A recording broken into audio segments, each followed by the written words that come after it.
saate toob teieni Tervisekassa. Tere kõigile kuulajatele! Tänases seksuaaltervise ABC episoodis räägime naise viljakusest ja ka viljatusest. See ei ole saade, mis ütleb, et 20-ndates peaks kindlasti lapsi saama. Vastupidi, see on saade sellest, et teadmised ja info annab naisele võimaluse teadlik otsus teha. Me räägime noortele väga palju sellest, kuidas soovimatut rasedust või planeerimata rasedust vältida ja see on oluline. Aga sama oluline on tegelikult rääkida sellest, kuidas oma viljakust mõista ja hoida, et hiljem oleks rohkem võimalusi, mitte vähem. Stuudios on selleks täna Ida-Tallinna Keskhaigla viljatusravikeskuse naistearst Kai Haldre. Tere! Tere! Ma kohe küsingi nii, et veebinõustamise osas meil on see noorte amploa on hästi lai, aga täna on võib-olla mõistlik võtta see 20–26 aastat noor naine. Kui meie kuulaja täna on selles vanusevahemikus, ta ei planeeri veel rasedust, ei soovi veel lapsi saada, miks ta peaks üldse viljakusest teadma, miks see viljakus peaks teda üldse huvitama? No mina ühest küljest ma natukene oponeeriksin, et kuna mina vastan seal veebinõustamises juba eelmise sajandi lõpust, ma võin öelda, siis ma pean ütlema, et sinna tuleb tegelikult ka küsimusi viljakuse ja viljakuse, ütleme viljakuse osas, uuringute osas, et me päris niimoodi ei saa öelda ja tegelikult on neid naisi ja mehi, kes soovivad ka 20. eluaastate alguses lapsevanemateks saada, et ma ei oska öelda, kas neid on vähe või palju, kellel see mõte on, aga igatahes sinna kirju on ja loomulikult tuleb ka minu vastuvõtule neid inimesi oma küsimustega. Ja alati ei pea mingit probleemi olema, aga võib olla ka lihtsalt küsimusi. Nii et see on nagu selline reaalsus, mis ei ole nii mustvalge, aga kui ma nüüd räägin sellest, või nagu see küsimus oli, et miks peaks sellele mõtlema, siis ilmselgelt on tore, kui nii naistel kui meestel on enda jaoks siiski mingisugune eluplaan kujunenud. Ütleme see eluplaani kujunemine või milline mu identiteet on või kes ma nagu tulevikus olen, et eks see ju tulebki koos küpsemisega ja kui me räägime sellisest arengupsühholoogiast, siis ju tegelikult see noor inimene, ka meie siin stuudios, me olime ühed inimesed võib-olla seal 15 ja 18 aastaselt ja kui seda vanust tuleb juurde, siis kuskil 20. eluaastate keskpaigaks on inimene ikkagi suhteliselt küps juba aru saama nii-öelda iseendast, kes oskab ennast analüüsida, kes oskab võib-olla tulevikuplaane nagu realistlikumalt teha, et eks see tulebki ju vanusega ja selleks ajaks võiks see küpsus nagu olla ja võiksid need plaanid nagu selged olla. Et ma mõtlen, et ütleme, mingil moel võiks nagu mõelda sellest aspektist ja ma näen, et paljudel inimestel tegelikult see ongi mõttes, et kui nad teavad, et näiteks nende seal emal või õel või vanaemal või kellegil on olnud nagu mingeid probleeme, et siis nad on vahel isegi ülemurelikud nagu nende probleemide osas, aga ikkagi, et need nagu korduksid, et need ei pea kindlasti korduma, et iga inimene on unikaalne, aga et vahel on nagu sellised mured, aga ütleme, mis ma sellisest üldtervisest oskan öelda, siis tõesti, kui arve vaadata, näiteks Tervise Arengu Instituudi nii-öelda terviseküsitluste ülevaateid, siis 2014 kuni 2024, kui me vaatame näiteks ülekaalu ja rasvumise teemat, siis see on tegelikult hirmu äratav, et just selles nooremas, nii teismelise ea kuni siis selline kõige parem viljakas iga, kuidas seal Eestis ikkagi järgime sama trendi, mis on olnud sellises ingliskeelses maailmas juba aastakümneid tagasi, et ülekaalu ja rasvumisega noori nii naisi kui mehi tuleb järjest juurde. Nii et see on kindlasti üks väga paha asi viljakuse aspektist. Ta on väga mitmetahuline, miks see hakkab mõjutama. Oleneb ka enda sellisest foonist, et kui näiteks naistel on kalduvus natukene polütsüstilise munasarja sündroomi suunas, et see on ka selline hästi lai termin, et ta ei ole selline mustvalge diagnoos, et siis kindlasti sellised muud terviseriskid või sellised haprad kohad, on see ka kõrgem vererõhk või näiteks veresuhkur või näiteks see, kuidas veresuhkur käitub raseduse ajal, et siis need terviseteemad kindlasti võimenduvad sellise ülekaalu ja rasvumise puhul, rääkimata sellest, et sellest võib oht ka otseselt tuleneda, see, kui siis soovitud ajal rasedaks ei jää. Nii et see on kindlasti üks moment, kus saab oma tervisele nagu mõelda ja hoida ja mida varem me oma harjumused siin elus kujundame, seda lihtsam meil on, et minu vanuses mingeid harjumusi muuta on ikka äärmiselt raske võrreldes, ütleme, sellise noore eaga, et kindlasti sellele tasuks nagu mõelda. Ja teine asi, millele noor inimene nagu ei mõtle, aga ta võib-olla küpsemaks saades nagu mõelda, et ütleme, need harjumused, mis meil endal on ja kui me tahame kunagi lapsevanemaks saada, et me ju paratamatult ju kasvatame ju eeskujuga, ega me ei kasvata siis sõnadega. Nii et kui on sellised tervislikud harjumused endal kujundatud, siis need lähevad ju, kanduvad ju edasi ka järgmisele põlvkonnale. Nii et see on nagu ütleme, üks aspekt sellest. Mis on muidugi niisugune, ma ise olen vahel mõelnud nagu evolutsiooniline, ja kui me nagu mõtlemegi niisugune tuhandete aastate perspektiivis, et siis kunagi oli inimkond ju selline, et kui naine hakkas menstrueerima või noor tüdruk, eks ju, et eks ta siis varsti jäi ka rasedaks. Et sellist aega me võib-olla tagasi ju ei taha, eks, aga teisalt võib-olla oli vähem selliseid haigusi nagu näiteks endometrioos, mis on kindlasti pärsitud, kui oldi ju kogu aeg kas rase või imetati, et siis sellist haigust ei jõudnudki nagu areneda, kuna see rasedus mõjub nii-öelda sellise kaitsvana. Võib-olla ka rinnavähk näiteks, rasedus mõjub ka kaitsvana võib-olla, et nagu need teemad on ju sellised, kus arenenud maades ikkagi see meie ütleme, bioloogia on jäänud nagu samaks, aga kuna see keskkond on teine ja rasestusi ei ole nii palju, nad algavad hiljem ja niimoodi, et siis kindlasti kui on soov hiljem rasestuda 30+, 35+ ja nii edasi, et siis neid kaasuvaid haigusi on kindlasti sagedamini. See lihtsalt on juba evolutsiooniliselt ja nii-öelda bioloogiliselt seda viisi. See on hea, et see hästi palju need erinevad nii-öelda asju välja tõid, aga minu küsimus täna, kui me vaatame ühiskonda, siis selline, kuidas me ütleme, me oleme hästi haavatavad igasuguste teemade puhul, samamoodi viljakus on üks selline teema, see tuleb ka kindlasti sellest, et naisel on täna ikkagi väga hea, et on muidugi õigus otsustada, millal ta neid lapsi tahab ja nii edasi. Kuidas rääkida viljakusest nii, et see ei kõlaks just kui sellise survena, et nüüd sa pead hakkama ruttu lapsi saama, sa pead need saama ikkagi noorelt ära ja nii edasi, sest teiselt poolt me tahame ju, et naine saaks ise otsustada, millal ta midagi teeb, et ta saaks ka, ma ei tea, on see karjäär või mida iganes teha. No mina arvan, et see on niisugune universaalsem asi, et ütleme sellised isiklikud teemad, mis puudutavad inimese seksuaalsust, seksuaaltervist, reproduktsiooni, ütleme laste saamist või mitte saamist, et ikkagi, kuna inimene teeb ju ise selle valiku, et siis me vähemalt spetsialistidena me ikkagi, me loodame, et kooliharidus jagab mingi baasi informatsiooni, et aga spetsialistidena ka, et kui me oleme selle hariduse andja rollis, et meil on ju alati võimalik oma informatsiooni anda nii-öelda neutraalselt, aga mitte kuidagi moraliseerivalt, või ma loodan, et see selline moraliseeriv ajastu on ikkagi nagu selja taha jäänud, et ma mäletan väga hästi seda eelmise sajandi, ütleme, kui ei olnud veel uut Eesti iseseisvust nagu taastatud, et kuidas see nagu suhtumine ja kuidas oli selline nagu patroneeriv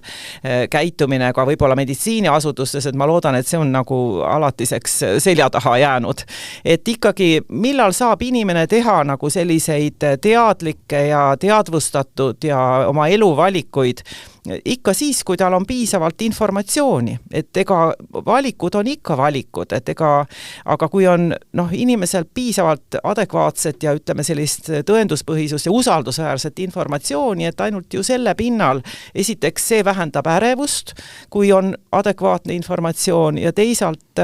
aitab ju siis otsustada, et kui vahel ollakse ju elus ei ole tihtipeale, et on hea ja halb või vahel on ka halb ja halvem, eks ju, või ollakse olukorras, et kas nii või naa või kuhu see otsus kalduks, et siis on ju ikkagi võimalikult haritum rahvas ja inimene ja selliselt seda saabki nagu teha. Et ma isiklikult ma tean lihtsalt, ka patsientide tagasiside ja muidu inimeste tagasiside põhjal, et kui ikkagi selline väga isiklikes teemades mingisuguse nagu moraalse või mingisuguse suunaga jutt hakkab, et ega see kohale ei jõua, see tekitab ikkagi sellise nagu nördimuse ja see kuidagi väärikust ikkagi riivab, et ma ei ole selle poolt. Lähme praktiliseks ja räägime tegelikult siis esmalt sellest, et mida saab siis viljakuse hoidmiseks teha, mis iganes ajal siis tegelikult on plaanis hiljem siis lapsi saada. Mis on need põhilised asjad, millega noor naine saab oma tulevast viljakust kõige rohkem kaitsta või saab nagu omalt poolt kõige rohkem ära teha, et ta oleks tulevikus viljakas? No eks nad on ikkagi need teada-tuntud nii-öelda tervete eluviiside põhimõtted, et siin nagu mingit sellist erilist kunsti ei ole, et ikkagi see, et kehakaal püsiks normi piirides, et füüsiline koormus oleks tavapärane, et toitumine oleks mitmekülgne, et me vahel näeme seda, et näiteks on ülekaal, aga näiteks on täiesti vitamiinipuudus, mis kõneleb meile omakorda sellest, et see toit, mida manustatakse, on suure kaloraažiga, aga ta ei ole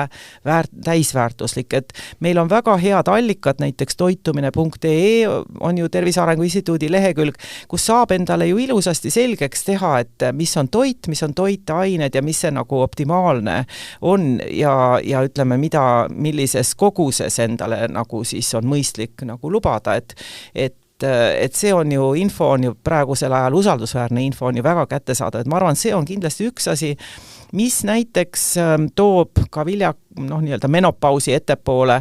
ja on teada, et mõjutab, on suitsetamine või nikotiinitoodete tarvitamine, et seal on ka niimoodi, et ilmselt on inimesed ju väga paljude välistegurite osas ju väga erineva haavatavusega, et nii naiste kui meeste viljakust teatud ka eriti eelsoodumuste puhul võib see nikotiin väga mõjutada. See on, eriti meestel on näiteks spermauuringutega väga täpselt ka need väga niisugused detailsed mehhanismid on tegelikult ära näidatud, et ei ole põhjust arvata, et ütleme, naisel see teisiti oleks, et me võime taandada selle rasestumise ja eduka rasestumise ikkagi nii-öelda rakubioloogiale. Ja kui me mõtleme sellele, kuidas me tahame oma keharakke nagu mõjutada positiivses suunas või me ei hooli siis nendest või kuidas sellega on, et siis see sellele tegelikult taandubki, et kui õppida koolis bioloogiat ja natukene mõtiskleda selle üle, siis tegelikult see niimoodi just on, et mis keskkonnas see munarakk nagu valmib ja küpseb selles foliiklis ja sellest ka sõltub ju nagu milline kvaliteet tal on. Nii et see on selline. Nii et muude teemadega, alkoholiga on ka, et seal on, nagu öeldakse ju, et sellist ohutut alkoholikogust keegi ei tea, et sellist asja pole olemas, aga ütleme mingist alkoholi piirist üle jällegi on leitud, et võib seda viljakust mõjutada. Et parem on, kui üldse ei tarbi, aga kui keegi tarbib, et siis ikkagi vaadata need mõõdikud üle, et sest inimesed on erineva haavatavusega. Ühele inimesele ei mõju mitte miskit ja teisele. Sama nagu nakkushaiguste, näiteks herpese osas. On huuleherpes, üks inimene lihtsalt on koos nakkusoodlikuga ja saab kohe herpese ja teine võib olla aastaid koos ja ei saa mitte kunagi, et me oleme ju erinevad, nii et parem on ennast ikka hoida. Sa rääkisid suitsetamisest,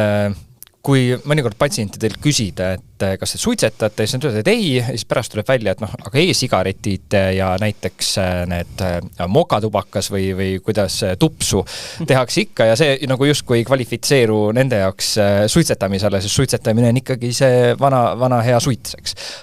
Kuidas tegelikult selle e-sigaretiga lood on? Seda on ju nii palju. Teevad seda noored vanad. Mina ikkagi küsin ka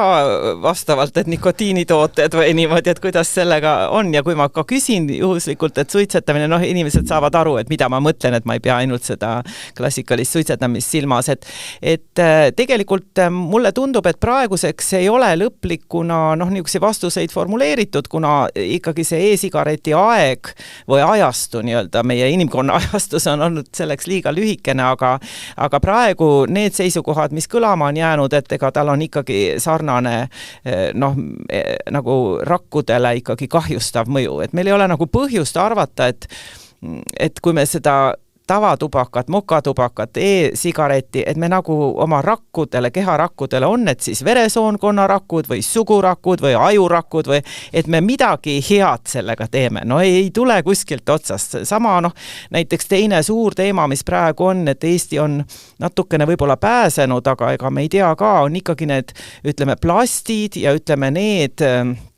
nagu bioloogiliselt aktiivsed sünteetilised ained, mis mõjutavad ju steroidretseptoreid, et see on ka viljatusravi kirjanduses väga suur teema ja seda on väga raske uurida, aga nii palju, kui on vaadatud, siis selle üle on väga suur mure ja kui mina vahel nagu mõtlen sellele, et Euroopa Liidus on meil ikkagi püütud ju reguleerida ja on ju need ained kuulutatud, mis on ikkagi tervisele ohtlikud ja ka viljakusele ja niimoodi, et me ju teame, mis juhtub teinekord näiteks kaladega, kui mingid ained satuvad merre ja nii edasi. Aga kui meil tuleb praegu sellise massiga, näiteks sellist Hiina odavat, võib-olla kontrollimata plastkaupa, eriti veel lastele, või me näiteks sööme nendest nõudest või pakime pikemaks ajaks mingeid toiduaineid või hoiame vedelikku või kuumutame või et me peaksime natuke ennast võib-olla rohkem harima selles osas ja ma arvan, et ütleme seda teadvustamist ja võib-olla sellest ei ole ka võib-olla sellises tervisemeedias, mis meil muidu on väga kõrgel tasemel, ei ole ehk nii põhjalikult räägitud.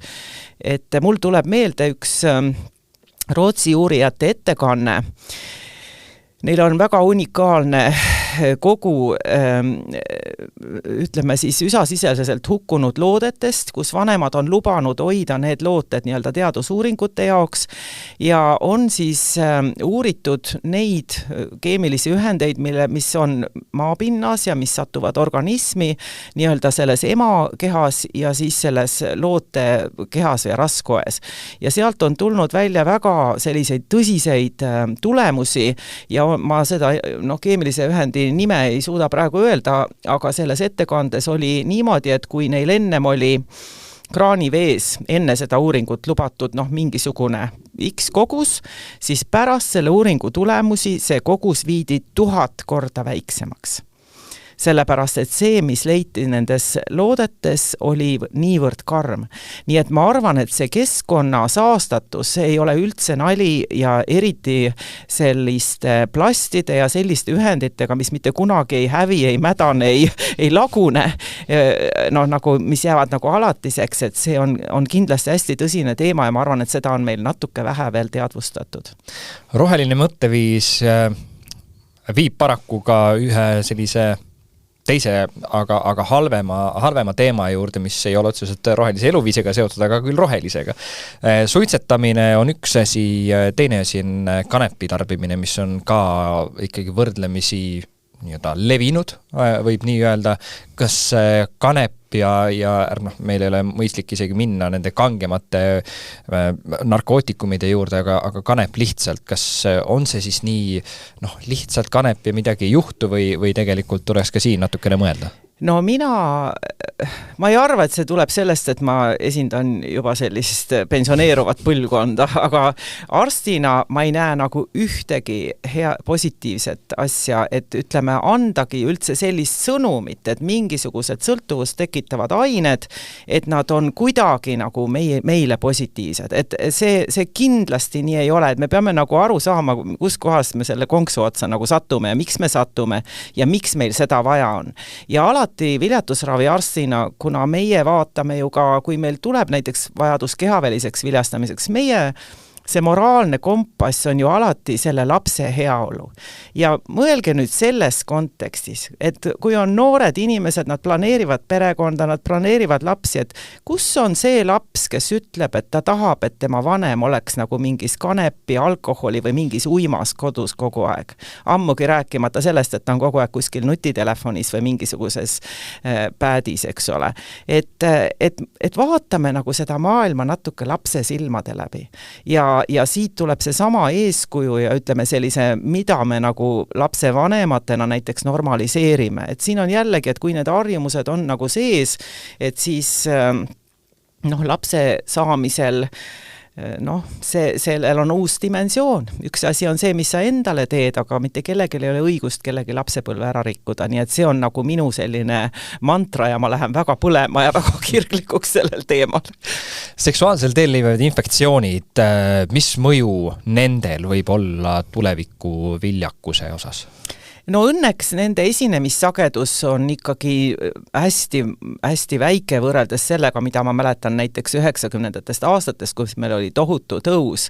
Ja siin ka teadus vaatab aeg-ajalt ühtede või teiste bakterite sellist mõju ümber. Just hiljuti tuli välja, et isegi on välja käidud umbes, et klamüüdiat ei peaks ravima. No meie siin oleme ikka seisukohal, et kui me leiame, et siis me ikka ravime ja kui inimene soovib ennast kontrollida, et siis kontrollida, aga on juba kuskil ravijuhendis umbes, et ei olegi vaja enam vaadata, et siin on jälle see küsimus, et väga oleneb ju ka haigusest, eks ole, aga et kuidas näiteks, ütleme selline kõige suurem pahategija traditsiooniliselt on klamüüdia, klamüüdioos, teine on kindlasti gonorrea, et süüfilisest rääkimata, aga see on õnneks hästi harvaks jäänud, et siin on jälle näiteks klamüüdiast, kui me räägime,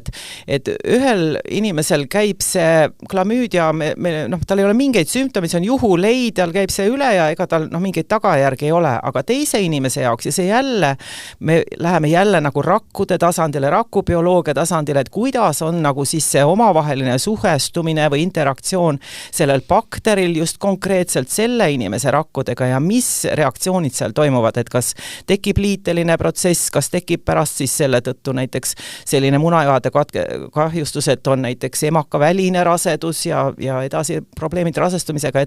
et või ka meestel näiteks samamoodi võib see kahjustada suguteid. Et siin on jälle see peremees organismi nii-öelda oma individuaalne eripära, mida me ju nagu muuta ei saa, see on meile ju nagu kaasa antud, et võib olla väga erinev. Nii et loomulikult on sõnum see, et mida vähem neid haigusi on, seda parem. Ja teisalt ütleme ka sellised haigused nagu HIV-viirused, kui me ka viljatusravile tulevad HIV-viirusega patsiendid, et siis see peab ikkagi olema nii madal või nii ära ravitud, et ta on nagu määramatuse tasandil veres need viirused, et me ei taha ju, et see loode kahjustaks. Teine haigus, kui on ravimata süüfilis, siis mina olen isegi elus näinud, see on ju nii harv, et meil on kaasasündinud süüfilised, ma olen ka näinud ultraheli uuringul nagu loodet, mis on nagu süüfilise kahjustusega, et see on nagu äärmiselt kurb ja sama võib olla ka näiteks, ütleme, et meil hepatiiti nagu ikka vaadata, et oleks kontrolli all, et see võib ju ka niimoodi levida, et seetõttu, mida vähem nakkusi, seda parem ja tänapäeval on ju teada kõik võimalused, kuidas seda nakkust nagu vältida, ka näiteks papilloomiviirus ja emakakaelavähieelsed seisundid, et parem ikkagi enne puberteedi ja või alguses seal nagu koolis pakutakse praegu siis emakakaelavähi vaktsiini, kui seda, et siis ütleme sellises lapse saamise eas siis hakata seda emakakaela ravima, seal on teinekord operatiivne ravi, võib tekkida emakakaela puudulikkus, millega võib jällegi olla siis jälle raseduse kandmisega probleeme, et parem on ikka ju võtta kõik vastu, mis meile pakutakse ja ütleme ka see ennetus, mis meil on noorte nõustamiskeskustes näiteks, et vaadata, et mingeid haigusi ei ole ja need õigel ajal ära ravida. Kui me mõtleme noorte inimeste elu peale, siis raseduse planeerimise üheks osaks õnneks on meil selline võimalus olemas, et meil on rasestumisvastased meetodid erinevad.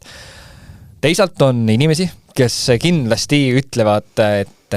kui ikkagi neid kasutada, siis viljakus kaob ja mida te inimesed oma eludega teete? Sina kui ikkagi viljakusraviga tegelev arst, kas siis on nii või tegelikult on see, et kõik need meetodid, mis meil on avalikult olemas, siis need on turvalised ja nende kasutamisel ei pea mõtlema sellele, et tulevikus võib midagi just selle pärast pahasti olla. Just, et nagu sellist seost nagu ei ole, et kui ütleme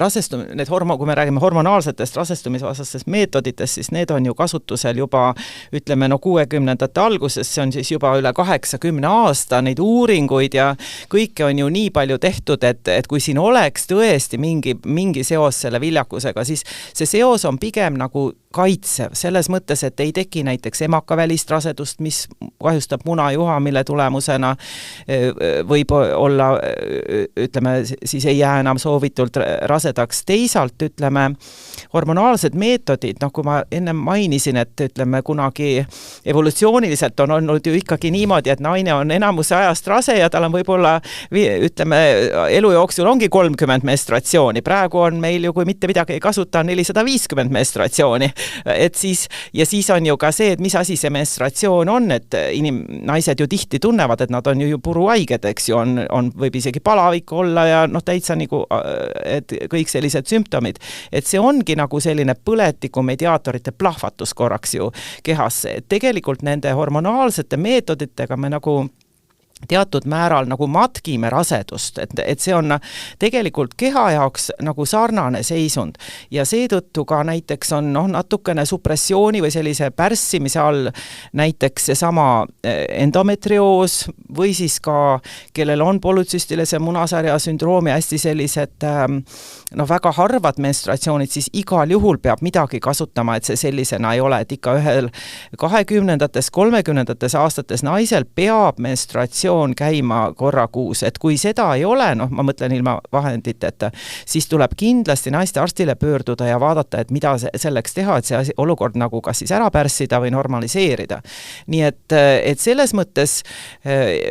siiamaani kõik uuringud, mis on olnud, on ikkagi nagu sedapidi, et kui vahendeid kasutada, siis sellega niisugusel nagu populatsiooni tasandil me väldime nagu väga palju negatiivseid mõjusid siis just sellisele reproduktiivtervisele, on need soovimatud rasedused, isegi teatud määral ju on ka pärsitud seksuaalselt levivate haiguste ülekanne ja et tänu, eriti muidugi kui kondoomi kasutada, et see ikkagi on pigem nagu kaitsva toimega kui sellega, et see saaks kuidagi viljakust kahjustada, et see niimoodi kindlasti ei ole. Sa rääkisid menstruaattsüklis, sa oled juba rääkinud ka kehakaalust, võime võtta siis tegelikult 2 äärmust, et räägime siis mõlemast. Võtame esimesena selle, mida tegelikult Tervise Arengu Instituudi erinevad andmed toovad ka välja. Meil on rasvumisega probleem, me ei räägi ainult naistest, vaid ka samamoodi noortest meestest. Kuna täna me keskendume saates naistele, siis mis see sõnum tegelikult siis on, et esiteks kas siis noortele naistele endale, aga võib-olla ka siis lapsevanematele, kes tegelikult kasvatavad praegu võib-olla 10-aastast last ja juba on tegelikult probleem. Ja et see on väga õige, meil nagu tihtipeale ei ole nagu sellele mõeldud, et kellele see info on suunatud, et ütleme, lapsevanemad peaksid nagu teadvustama seda, et 10-aastane ju ei vastutama toiduvalikute eest või veelgi noorem, et see on lapsevanema vastutus ja kui selles osas ei tehta tervislikke valikuid, siis see kandub ju paratamatult edasi. Ja siin jällegi, ega siis vanajumal loll ei ole, nagu ma niimoodi võin prostalt öelda, et ega vanajumal ei ole rumal, et kui ei ole keha raseduseks nii-öelda piisavalt terve, siis ei taha see rasedus tulla ka. Ja see puudutab just nimelt seda, et kui on liigne alakaal ja arvestades vaimse tervise probleeme ja ütleme ka sellega kaasnevaid söömishäireid, et ka see on, või siis on teinekord on isegi niimoodi, et ei ole sellist absoluutset alakaalu, aga on ületreenitus. Et on selline see on ka teatud määral niisugune nagu sõltuvus võib olla, et selleks, et maailm oleks korrastatud, tuleb käia 5-6 korda nädalas hästi tugevas trennis, eks ju, neid inimesed, kes juhtuvad seda kuulama ja kes sellesse lõksu on langenud, nad teavad, millest ma räägin, eks ju, et mul on küllalt patsiente olnud, et kellega me seda oleme nagu arutanud, et seal ongi nii, et ei ole seda alakaalu, aga selline ületreenitus, lihtsalt menstratsioon jääb ära ja vot siis on teine pool,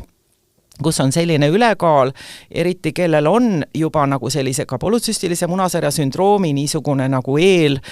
valmisolek olemas ja kui tekib selline kriitiline ülekaal, samamoodi menstratsioon jääb ära ja niisama rasedaks ei jää. Ja ütleme, ega sellisel juhul ei ole võib-olla ka õige pressida seda rasedust viljatusraviga, sellepärast et sellel on oma mingisugune nii-öelda bioloogiline põhjendus, miks seda rasedust ei taha tulla. Sama on meestel ka, et kui on ikka väga suur ülekaal, siis on ka sperma nii-öelda kvaliteet võib ju samamoodi häiruda. Nii et ega loodus on ikka väga otstarbekas ja ütleme selline see on nagu väga timmitud protsess, et miljonite aastate jooksul, et rakud oleksid ikkagi nii terved ja kui nemad kokku saavad, eks ole, spermatosoid ja munarakk, et ikkagi seal oleks seda potentsiaali terve inimese sünniks. Muidugi, millest on veel, mida võib-olla vähem on jälle teadvustatud, millest on ka hakatud rohkem rääkima ja uurima, on ikkagi selline, nimetataksegi nagu Barkeri hüpotees või nagu nii-öelda juba nagu rasestumise eelne ja ütleme üsasisene tervis, et tegelikult see nagu tervis, mis meile on kaasa antud, see algab tegelikult juba nende munarakkude, seemnerakkude kvaliteedist ja ütleme sellest esmasest keskkonnast juba esimeste päevadega, kus see embrüo areng hästi kiirelt toimub ja loomulikult see üsasisene areng. Nii et see on väga suur uurimusvaldkond, ega me kõik ei tea ja seal on ütleme epigeneetilised uuringud, aga just on leitud, et sellised nagu metaboolsed haigused, nagu see teist tüüpi diabeet ja ütleme veresoonkonna haigused ja maksateema ja niimoodi ja sellised parenhüümorganid, et see nende tervis on tegelikult osaliselt determineeritud ka sellest, et milline oli selle suguraku kasvukeskkond ja siis selle konkreetse inimese alguse saamisel. Nii et see on ka väga huvitav ja uus valdkond ja ma arvan, et tulevikus me teame sellest palju rohkem ja oskame pilti kokku panna. Sa ütlesid, rääkisid juba sellest ületreenitusest, on kindlasti spordialasid või siis räägime fitnessist, kus täiskasvanud inimene võtabki tegelikult teadlikult selle otsuse ja seal räägitakse üsna juba avalikult sellest, et kui sa tahad häid tulemusi, siis sa ei peakski rasestuma ja tegelikult ei pea sul ka tsüklikud olema, sest kui sa rasestud, siis järelikult pole õigesti seda nii-öelda ala teinud. Aga see on täiskasvanud inimese teadlik valik, meil on info olemas, me juba täna siin oleme sellest rääkinud, et see on ikkagi kahjustav tegevus, aga on ka neid lapsi. Võtame näiteks need iluvõimlemised ja mingisugused sellised täiesti nii-öelda meie jaoks tavalised toredad ilusad alad, kus samamoodi ju on laste selline ületreenitus, kogu see nii-öelda kehakaalu mure, mis ka tsüklit ühel hetkel mõjutab. Kas see mõju, mis seal noores eas on, mis ei ole otseselt ju seotud sellega, et 14-aastane tahab rasedaks jääda, aga kui seal keeratakse tsükkel näiteks kuidagi tagurpidi või üldse seda ei ole, kas see ka tulevikus siis tegelikult võib mõjutada selle naise elu? No see on kindlasti hästi kompleksne teema ja ma arvan, et siin põhiroll, kuna minuni on ka jõudnud mõned üksikud sellised nii-öelda taustainfo, et võib-olla ka need täiskasvanud, kes on ümber selle lapse, ei ole kõige adekvaatsemalt nagu, on nii orienteeritud tulemusele, et nad on nagu ära unustanud selle lapse heaolu. Et mina leian, ja olen oma elus küllalt palju näinud seda, kus see ei mõjuta mitte ainult füüsilist tervist, vaid see mõjutab väga, väga suurelt ja väga pikaajaliselt ka selle lapse vaimset tervist, sest kui väike laps või ka sellises eelpuberteedis või puberteedi alguses saab kuskilt kogu aeg signaali, et su keha ei ole täiuslik. Et sa ikka oled natuke paks, sa ikka on sul siit nii ja naa. See võib jätta haavatavas olukorras või kui ei ole sellist tasakaalustavat jõudu, kes ütleb, et sa oled ikka väga vinge laps, et ära kuula neid rumalaid täiskasvanuid. Et kui seda tasakaalustavat jõudu ei ole, siis sellest lapsest võib tõesti saada väga suurte nii vaimsete kui füüsiliste probleemidega täiskasvanu. Nii et seda ei tohi mitte kunagi teha ja lapsele, ükskõik mis see eesmärk on, see kunagi ei pühenda nagu seda, et see laps kasvaks sellises turvalises ja toetatud ja kiidetud, et sa oled täpselt hea laps just sellisena, nagu sa oled ja su füüsis on maailma kõige toredam füüsis, mis üldse võib olla. See paneb ju aluse väga paljudele asjadele minu pärast näiteks seksuaalsuhtes olemise, kuidas inimesed üldse on võimelised läheduseks või kui lähedale nad inimesi lasevad või ennast armastama või enesehävistuslikule käitumisele. Siin võib olla neid hargnemisi, kus selline negatiivne või nagu selline pidev ütlemine, kuidas sa ei ole ikka täiuslik, kuidas see hakkab ühte inimest terveks eluks mõjutama. Nii et seda ei tohiks mitte mingil juhul teha ja mitte sellepärast, et ma lihtsalt ütlen, et ei tohiks, vaid see on ebaaus, see on ebaõiglane nende laste osas. Nii et loomulikult sporti tuleb teha ja ütleme seda, kus on väga püüdlikult käidud balletis või iluvõimlemises ja tõesti on kujunenud anoreksia välja, ei olegi meid menstruatsioone alanud, on kasvupeetus tekkinud. Mul on kurb öelda, aga mina olen neid noori tüdrukuid ikkagi üks ja teine kord näinud. Ja ma arvan, et see on ainult täiskasvanu vastutus ja täiskasvanu peaks ikkagi korraks mõtlema, millega ta tegeleb. Ajas jääme kõik vanemaks, aga üks asi, mida aeg veel teeb, on ta mõjub ikkagi just sellele samale vanusele, number tuleb ette, on ta siis passis või on ta meie peas, aga bioloogiline vanus ka kindlasti on oluline osa viljakusest ja ühel hetkelgi siis, kui me räägime sellest viljatusest, võib-olla hästi selline nagu järsk küsimus, aga et mis see siis kõige parem aeg on, et rasedaks jääda? No kui mina vaatan puhtalt niimoodi, jätan selle ühiskonna kõrvale ja vaatan lihtsalt nii-öelda puhtalt inimest, et siis ma arvan ikkagi, et see laste saamise parim iga on seal 25–30, et just nagu sellest aspektist, et võib-olla 20. aastate alguses ollakse juba väga viljakas ja võib-olla kõige viljakam või seal 20. keskel, aga just selles mõttes, et sinna 20. keskele ikkagi meil enamasti, see on ka individuaalne, mõni inimene on väga küps juba varem, eks ole, ja mõni ei küpsegi ära, aga et ütleme seal 20. aastate keskel on ikkagi selline arengupsühholoogiline nagu mingi küpsus tekib ja ma arvan, et lapsevanemaks olemine ikkagi vajab seda küpsust, kusjuures lapsevanemaks olemine küpsetab meid ju tegelikult kõige rohkem, et siis me alles saame aru iseendast ja kogu maailmast ja et seda, mul on nagu nii kahju, et on nagu selline kuvand, et vahet ei ole, on mul need lapsed, see on mu enda otsus, küll ma niisugust kuvandit on tekitatud, ma arvan, et enamus inimesi siiski niimoodi ei mõtle, aga on üks osa inimesi ja võib-olla ka väga häälekaid inimesi, et mis tähtsus samab, aga ma arvan, et need inimesed ei tea ja seda maru raske seletada, et kuidas sa ise küpsed lapsevanem, ma arvan, sa Joonas ju tead, millest ma räägin, et kuidas see inimene ise küpseb ja hakkab endast aru saama, hakkab oma minevikust aru saama, hakkab mõistma oma vanemaid, oma ümbritsevaid või ütleme kogu suuremat kogukonda, siis, kui ta peab ühte või mitut last kasvatama, et seda ei ole võimalik õpikusse panna, kirjeldada, ühegi podcastiga seletada, see on nii süvakogemuslik. Ja mis mulle on ka väga meeldinud, siin oli hiljuti keegi, nagu ikka on meil jutud ajakirjanduses nagu sellest noortest vanematest, kes on ikkagi otsustanud lapsed saada ja on selle üle rõõmsad, et see väide, ma arvan, on ka nagu hästi õige, et nii tingimusteta ja nii suurt armastust tunda, et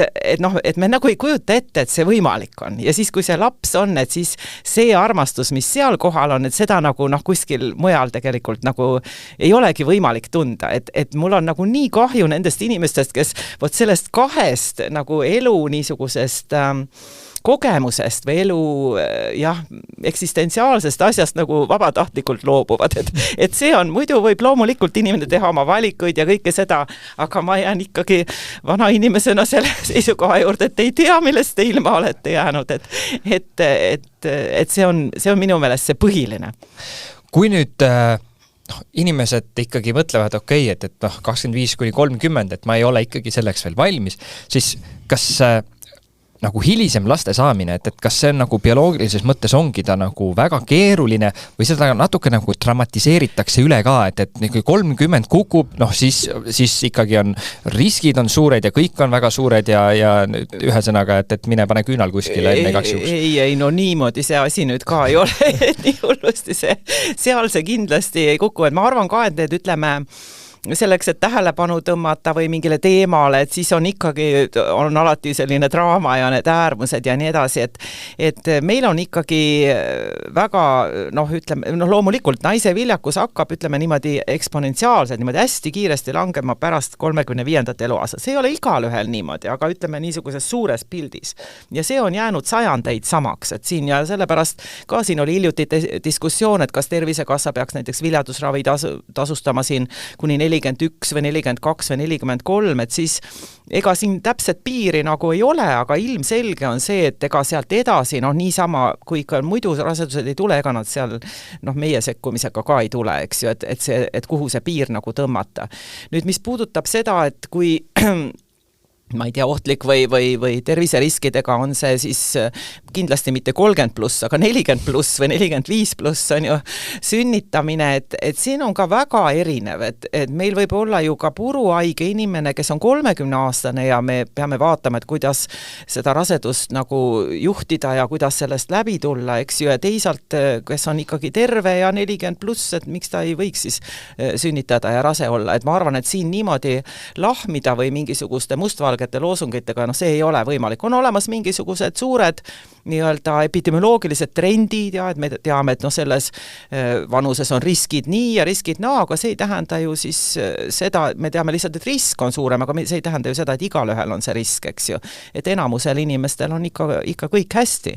Nii et aga ütleme viljatusravis ka, et on ju tõmmatud siiski eetilised piirid, et mis vanuseni on nagu eetiline veel inimest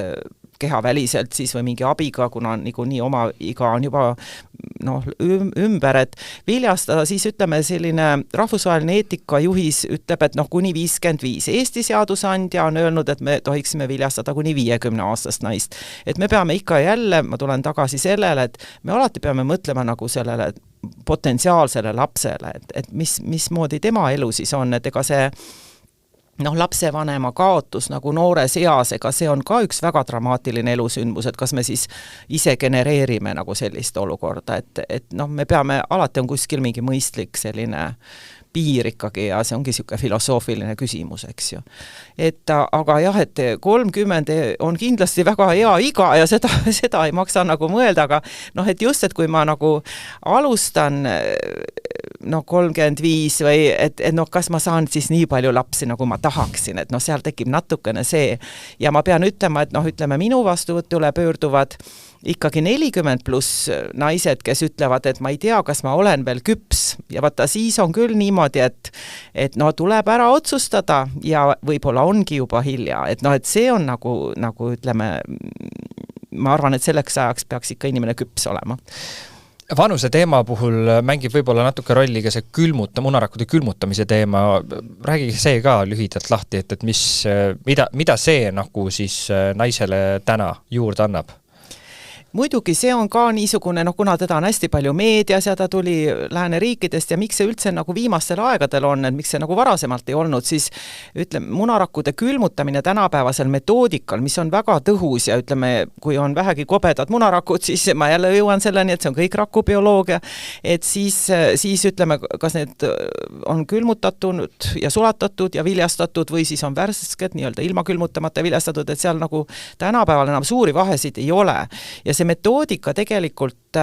sai selliseks aktsepteeritavaks kasutamiseks, varasemalt oli see nii-öelda eksperimentaalne meetod, see oli tegelikult aastal 2013. Nii et siis ongi nii, et ta oli 13 aastat tagasi, viimane siis kuskil 6-7 aastat, ta on täiesti jõudsas tempos nüüd arenenud nii see informatsioon kui ka see kogemus ja see, muidugi Eestis seda teadmist veel ei ole, et kui palju siis hiljem on neid munarakke ka kasutatud. Et ta on nii palju uus nähtus, et inimesed on veel nii noored ja nad ei ole veel nagu neid kasutama asunud, et ega me seda täpselt ei tea. Et siin on jälle selline raske moment naise jaoks, et ühest küljest meil on nagu teada, et kui külmutada, siis tasuks seda teha ikka kuni 35. eluaastani. Aga kui me mõtleme ühele noorele inimesele seal 30-35, kes ikkagi käib ju seltskonnas ja on suhted ja ühed ja teised ja ta ju ka ei tea, et kas see on nüüd see suhe või tuleb see suhe, kus ka on soov ühiselt perekonda luua või see pole ikkagi see suhe, et mul on, ma näen, et see on nagu hästi raske, et mis ma siis teen. Et kui külmutada siis, eks ole, nooremas eas, aga võib-olla ma ikkagi olen suhtes varsti, et kas mul tasub seda teha, et no see ongi, niimoodi ta umbes välja kukub, et ütleme, hea oleks teha võimalikult vara, aga selline reaalne elu, ütleme see, kus on see viimane piir, kus inimene otsustab siis arsti juurde tulla, see on ikkagi pigem 37-8 ja vahel isegi veel hiljem. No meie ei ütle ei, aga kindlasti see tõhusus ja selline, garantiid ei saa nagu kunagi anda, eks ju, ja seal peab ka saama mingi kriitilise hulga munarakke, et üldse mingi šanss oleks, et see võiks olla seal 2-30 vahel vähemalt. Et garantiid ei saa nagu anda, ta annab mingi šansi, aga jälle, et kuna see elu on ju selline, et see arsti juurde tulek nihkubki võib-olla sellisesse mitteoptimaalsesse vanusesse, et siis see on naiste jaoks alati võimalus ja kes on sellised otsusekindlamad ja ongi üldse, mõtlevad hästi rohkem oma elule ette, et nendel on nagu lihtsam ja nad teevadki õigel ajal ja nii, aga see ei ole nagu kerge otsus, et mis ma siis teen, sest ma ju ei tea, et kuidas mu elu läheb täpselt. Ikka on lootus nagu. Räägime nüüd ka viljatusest, sest viljakusest ja sellest, kuidas seda siis hoida ja vältida võib-olla siis viljatuse teemat, siis võib-olla kõige nagu esimesem küsimus ongi see, et mis see nagu ajaline või mis see definitsioon on, et ma ei tea, et kas see on 12 kuud regulaarsest vahekorra järgsest ajast, et ei rasestuta või mis see definitsioon selle mõttes on, kui sina arstina saad nüüd öelda, et tõenäoliselt siin võib olla mingisugune mure? Jah, et see ongi niimoodi, et ikkagi peaks olema, see on niimoodi rahvusvaheliselt paika pandud, et millal võiks alustada siis viljatuse uuringuid, eks. Et see oleks siis sellised tingimused peaks olema täidetud, et naisel käib menstruatsioon enam-vähem kord kuus, seksuaalvahekord on minimaalsena 2-3 korda nädalas, võib olla ka rohkem, aga mitte vähem, mitte lugeda mingisuguseid päevi ja arvutada ja ajastada, see tekitab stressi ja mõjub just vastupidiselt, et seksuaalvahekord ja 12 kuu jooksul, siis et nagu aasta jooksul, et siis ei ole tulnud rasedust. Ütleme niimoodi, et kui on selline alla 35-aastane paar, siis ta selle 12 kuu jooksul, ütleme kuskil 85% või 80% võiks jääda rasedaks. Ja siis on samade tingimustega, ütleme järgneval aastal jääb veel kuskil 10% või protsenti rasedaks, et mõnel lihtsalt paaril võtab rohkem aega. Ja siis jääbki üle see hulk siis, kes ei jää rasedaks ja kellel siis võiks need viljatuse uuringuid teha. Ja muidugi, kui on teada juba mingisugused haigused või operatsioonid, mis võivad nagu mõjutada või mingid seisundid, et siis tasub alati varem pöörduda, et üle vaadata, aga selline võiks olla see kriteerium tõepoolest ja mis on ka huvitav, ütleme sellises arenenud riigis nagu Eesti, ega siis väga suur hulk nii-öelda jääb sellise jutumärkides diagnoosiga, et ebaselge põhjusega viljatus, sest see, mida me saame määrata, on ikkagi see, et kas spermaanalüüs on korras, kas on piisavalt spermatosoide, kas nad on liikuvad, kas on piisav hulk selliseid, mis näevad selliselt morfoloogiliselt nagu korrektsed välja, eks ju, ja teisalt naisel me saame vaadata hormonaalset staatust, me saame vaadata, et kõik organid on ikka olemas, soovi korral munajuhade läbitavust uurida ja tihti peale ongi niimoodi, et sellega see piirdub ja me ei leia midagi. Ja siis on diagnoos, on ebaselge põhjusega viljatus. Nüüd ma tahangi öelda uuesti seda, et asi taandub ju rakubioloogiale. Et ega me ju, selleks, et sünniks üks elus inimene, peavad ikka 10, kui mitte 100 000 asjad õigesti minema. Ja ega seda keegi ei uuri ja ei olegi võimalik uurida. Et see on nagu selle asja üks pool. Ja mis on veel, juhin tähelepanu, millele ka nagu vahel ei mõelda, et sellist diagnoosi nagu ebaselge põhjusega viljatus rahvusvahelise juhendi järgi saab panna kuni naisele 40 eluaastat. Edasi hakkab see vanus nii palju rolli mängima, et meil ei ole isegi, öeldakse, et ei ole nagu midagi uurida seal, et ei olegi mõtet uurida. Meie ikka uurime ja võtame ka soovi korral kehavälist viljastamise oleme teinud, eks ju, ja et ega see keelatud ei ole, aga lihtsalt juhin tähelepanu, et kuna neid asju on ju natuke välja arvutatud ja niiviisi, et selline diagnoosi panemine, jah, sellepärast, et ütleme naine 40+, kui tal ei ole munajuhasid või mehel ei ole spermatosoide, siis on teine olukord. Aga kui on selline olukord, et nagu ei tule seda rasedust, eriti kui rasedused on juba olnud. Näiteks on sünnitusi olnud ja soovitakse uuesti rasestuda ja seda rasedust ei tule ja me mitte midagi ei leia, siis ega meil ei ole midagi siis kuskilt üle hüpata sellest vanuse temaatikast, et näete, isegi diagnoosi kriteerium on kuni 40 eluaastat. No kuskile peab ta tõmbama, et ega see nüüd sünnipäevaga ka ei kuku, eks ju. Sa rääkisid enne ka väga lihtsatest definitsioonidest, et kui 2-3 korda nädalas tuleb siis seksida, stressitasemed, ja siis kui palju sa ise näed, oled kuulnud või kokku puutunud sellega, et tulevadki noored inimesed, kes võib-olla seal 6-2-3 korda heal juhul jõuavad seksida, sellepärast et meie elutempod on täna nii kiired, kõrged ja tegelikult üksteise jaoks seda aega üldse ei jäägi ja kui selle 3 korraga ja kõrge stressitasemega mitte midagi ei juhtu, siis tullakse öeldakse, et nüüd on mure. Ja siis sina saad öelda, et tegelikult ei ole mure üldse nii suur, vaid lihtsalt võtke nüüd aega mingi puhkusele ja olge lõbusad. See on tegelikult väga hea küsimus, sellepärast, et ma pean ütlema, et seda tuleb, minu töös tuleb seda pidevalt ette. Et inimesed ühes küljes, siin on nagu 2 momenti, on ütleme need inimesed, kes kuidagi, meie tänapäeva ühiskond on ju niimoodi, et on kalender ja kas sul vaatad ka kella pealt siit, et täna on kalender, et nagu kõik on nagu planeeritud ja siis on ka see seks planeeritud sinna omast arust siis nii-öelda viljakatele, inimkond ei ole seda viisi ellu jäänud, et nagu mingisuguste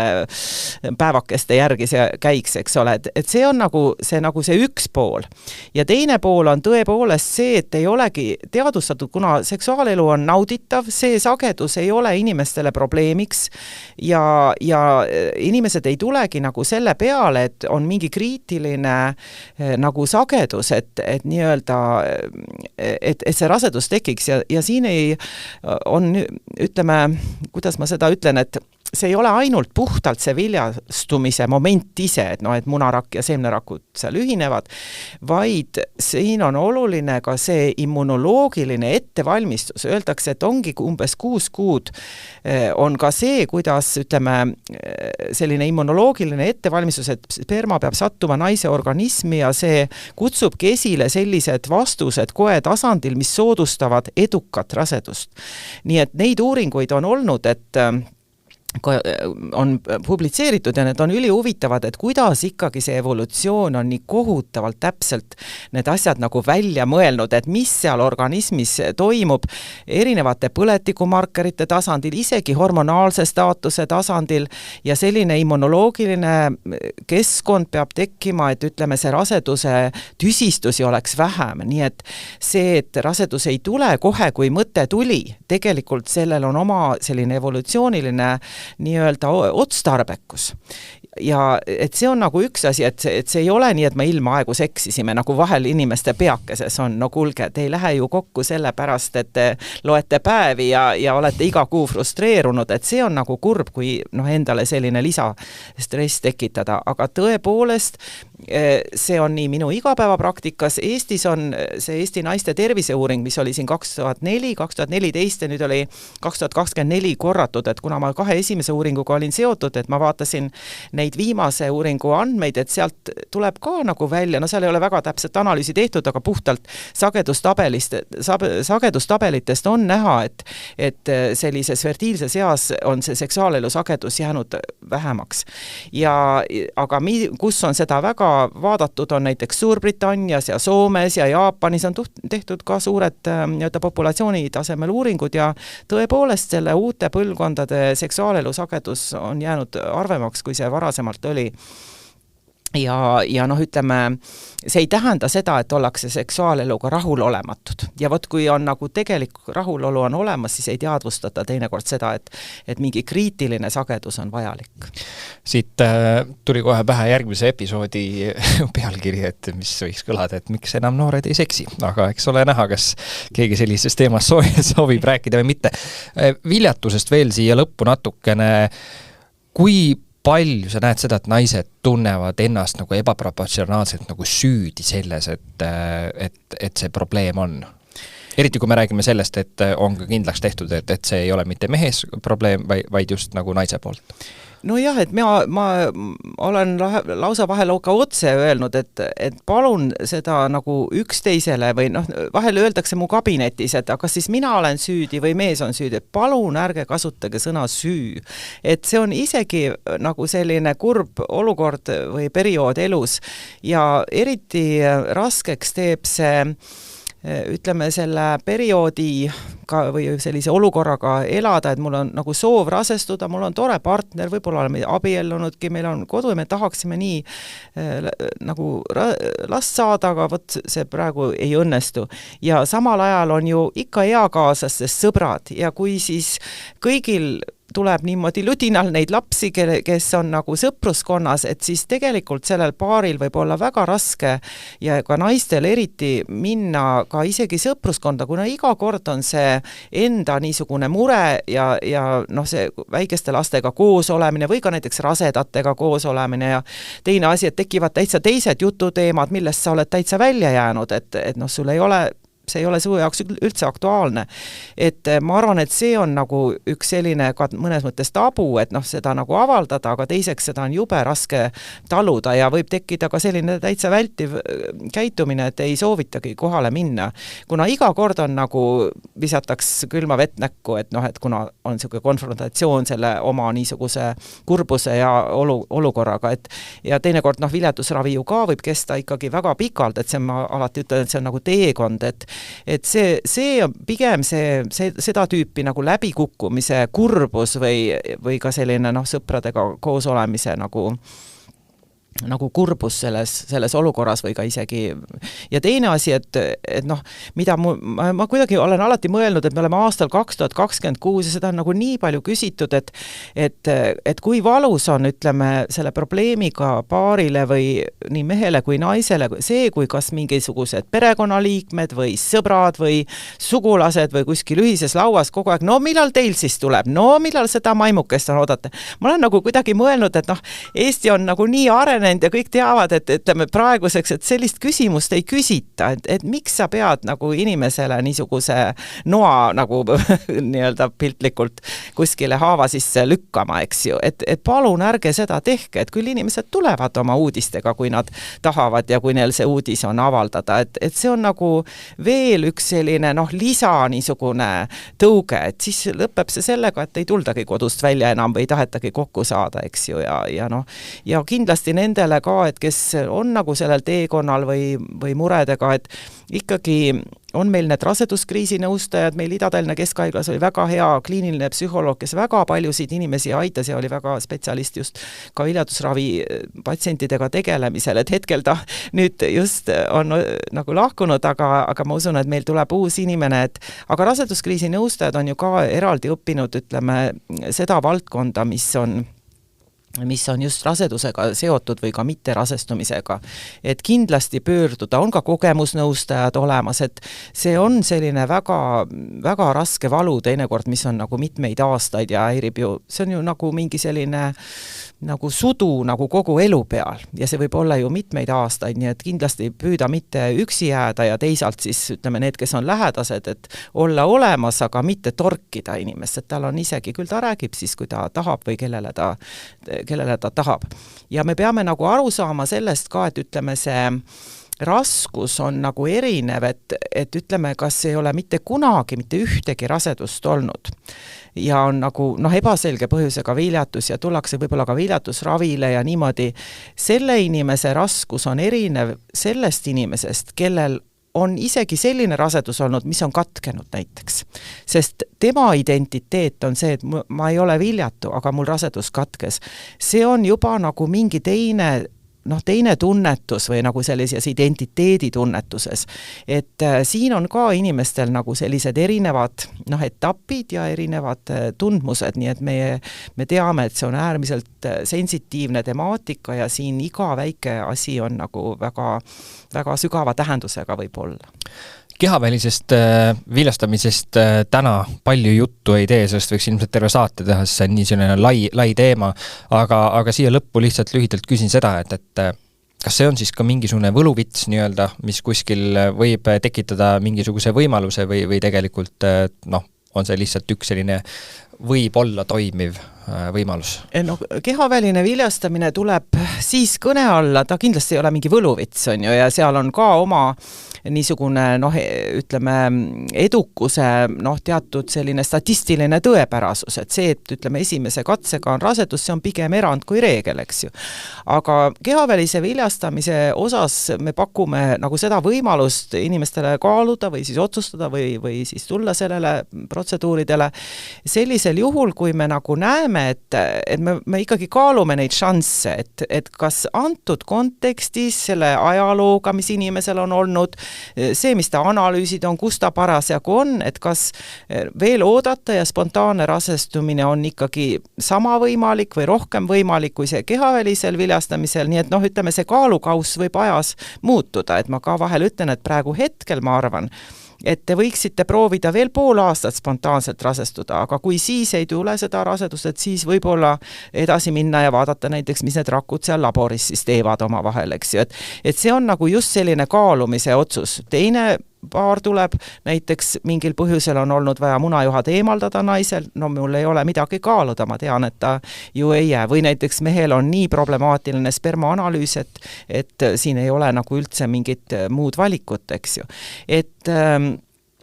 see alati oleneb muidugi sellest olukorrast, aga vahel võib tõesti nii olla, et sellel ajahetkel, et pigem veel oodata ja tekivadki need spontaansed rasedused ja vahel on ka nii, et me lähemegi sellele kehavälisele viljastamisele, aga tegelikult tuleb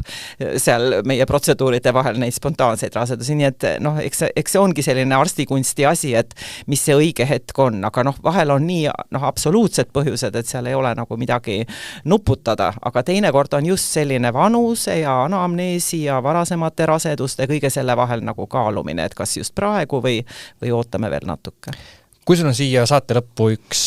soovitus noorele, kes täna kuulab, mis see selle tänase temaatika juures võiks olla?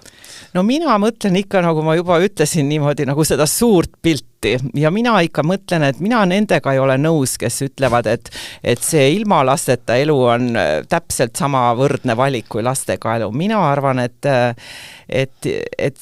nad jäävad nii paljust ilma, kui nad otsustavad, et midagi muud kaalub üles oma last. Et isegi kui naistel ei ole partnerit,